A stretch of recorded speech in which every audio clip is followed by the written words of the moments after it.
Saya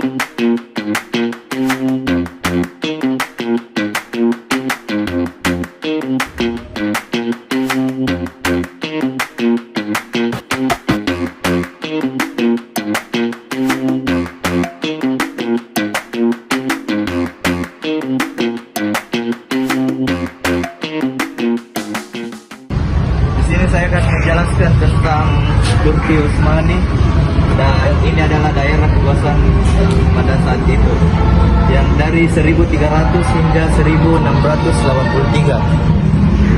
Yang pertama itu saya akan menjelaskan tentang awal berdirinya. Awal berdirinya berakar dari suku-suku nomaden Turki yang berimigrasi dari Asia Tengah ke Anatolia yang sekarang disebut Turki. Pendiri kerajaan Turki Utsmani yaitu Utsman I yang dianggap sebagai pendiri resmi kerajaan ini. Ia berhasil memperluas wilayah kekuasaan secara bertahap, merebut benteng-benteng Bizantium di Anatolia Barat. Yang kedua itu masa kejayaan kerajaan Utsmani. Di bawah kepemimpinan Sultan Sulaiman I, Turki Utsmani mencapai puncak kejayaannya dengan dominasi atas Eropa Timur, Asia Barat, dan Afrika Utara. Namun masa kejayaan singkat ini berlangsung hanya beberapa dekade sebelum mulai melemah pada abad ke-17 akibat tekanan internal dan eksternal seperti serangan Austria dan Rusia. Selanjutnya akan menjelaskan beberapa raja-raja. Yang pertama, Osman I. Osman I adalah pendiri dinasti Utsmani dan memulai ekspansi ke wilayah Bizantium. Ia berhasil menyatukan suku Turki dan mendirikan fondasi bagi kekaisaran yang akan berkembang besar. Yang kedua itu Mehmed II yang dikenal sebagai Muhammad Al-Fatih. Ia terkenal karena menaklukkan Konstantinopel pada tahun 1453 yang menandai akhir kekaisaran Bizantium. Di bawah kepemimpinannya, kota ini diubah menjadi pusat budaya dan administrasi Utsmani. Yang ketiga itu Selim I. Selim I memperluas kekuasaan Utsmani ke Mesir dan Arab, menjadikannya khalifah. Ia juga meningkatkan kekuatan angkatan laut dan memperluas posisi Utsmani di dunia Islam.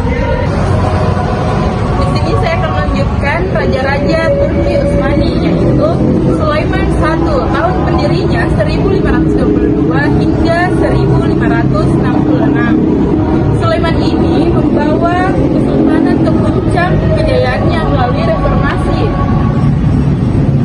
Ia memperluas wilayah kekuasaan Utsmani hingga mencakup bagian besar seperti Eropa, Asia, dan Afrika. Era pemerintahannya dikenal juga dengan kemajuan dengan seni dan budaya. Selanjutnya yaitu Abdul Hamid II. Tahun pendirinya 1876 sampai 1909. Abdul Hamid ini sebagai sultan terakhir yang berkuasa secara efektif. Abdul Hamid II berusaha modernisasi kerajaan di tengah tantangan internal dan eksternal, meskipun akhirnya mengalami penurunan kekuasaan. Baik, selanjutnya saya akan melanjutkan materi selanjutnya, yaitu mengenai kemajuan peradaban kerajaan Turki Utsmani. Kemajuan kerajaan Turki Utsmani pada masanya yang telah diraih ada beberapa. Yang pertama, pemerintahan militer dan juga maritim. Kekuatan militer kerajaan Turki Utsmani menjadi kuat karena pada masa awal kerajaan diisi oleh orang-orang yang kuat.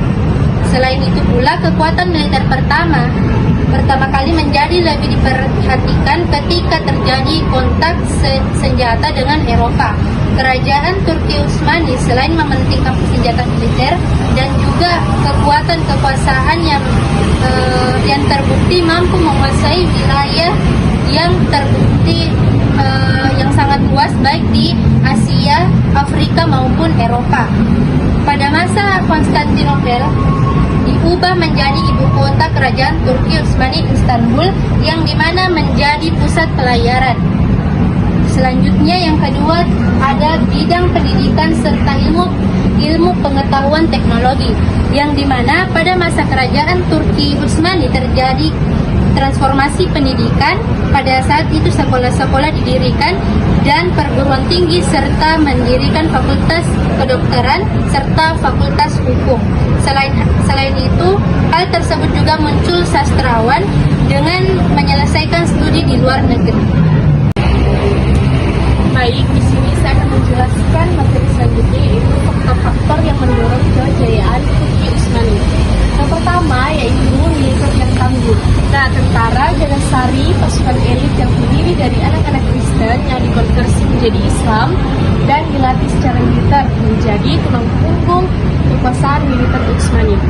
Yang kedua yaitu organisasi negara yang kuat. Nah, sistem pemerintahan yang terpusat dan birokrasi yang efisien memungkinkan Utsmani mengelola wilayah yang luas dan dengan efektif. Kemudian yang ketiga yaitu toleransi beragama. Meskipun mayoritas penduduk di Turki Utsmani itu Muslim, namun mereka relatif toleran kepada masyarakat yang non-Muslim, sehingga memungkinkan berbagai kelompok etnis dan agama hidup berdampingan. Kemudian yang terakhir yaitu letak geografis yang strategis. Letak Utsmani yang menghubungkan antara Eropa, Asia, dan Afrika memberikan keuntungan strategis dalam perdagangan dan ekspansi wilayah. Sekian materi yang dapat kami sampaikan dari kelompok 4. See you next video.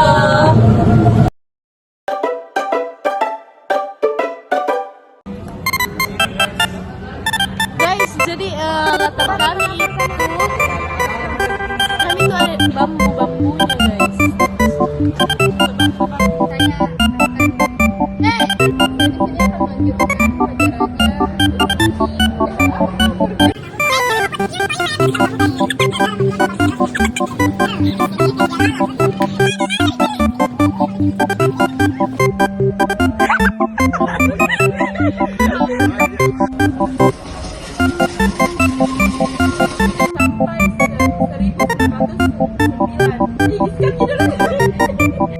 Oke guys, di balik video ini kami pakai sandal. Lihat kaki